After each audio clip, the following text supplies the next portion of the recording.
नामदार गोपाळकृष्ण गोखले हे स्वातंत्र्यपूर्व काळातील एक बुद्धिमान आणि सामान्य माणसाच्या हिताची कळकळ असणारे राजकारणी होते.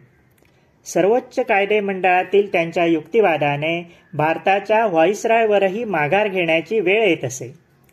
त्यांचे शालेय शिक्षण चालू असताना त्यांच्या वडिलांचे निधन झाले. त्यांचा लग्न झालेला मोठा भाऊ गोविंद आणि त्यांच्या मागच्या 3 बहिणी आणि आई असे कुटुंब होते. मोठा भाऊ गोविंद याने आपले शिक्षण सोडून दिले आणि नोकरी पकडली. मोठा भाऊ या नात्याने त्याने कुटुंब प्रमुखाची जबाबदारी स्वीकारली आणि गोपाळचे शिक्षण चालू ठेवले. गोपाळकृष्ण गोखले कोल्हापुरात वसतिगृहात राहून शिकत होते आणि इतर कुटुंब कागल येथे राहत होते.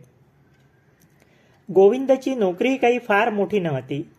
पगार होता मासिक 15 रुपये. गोविंद त्या 15 रुपयातील निम्मे पैसे भावासाठी पाठवित असे आणि उरलेल्या पैशात त्याची स्वतःची पत्नी, 3 बहिणी आणि आई असा संसार चालवित असे. नामदार गोखले यांचे महाविद्यालयीन शिक्षण चालू असताना गरिबीमुळे एक अवस्था अशी आली होती की त्यांना शिक्षण सोडून नोकरी करावी लागणार होती.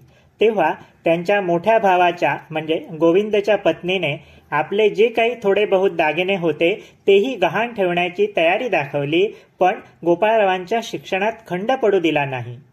गरिबीत सुद्धा वयाच्या 20शीत असलेल्या त्या माऊलीने जी समज दाखविली होती त्यामुळेच गोपाळराव शिकू शकले.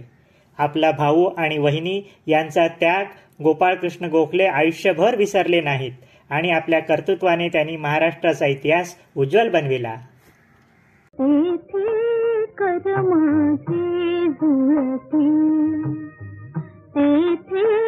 कर माझे जुळते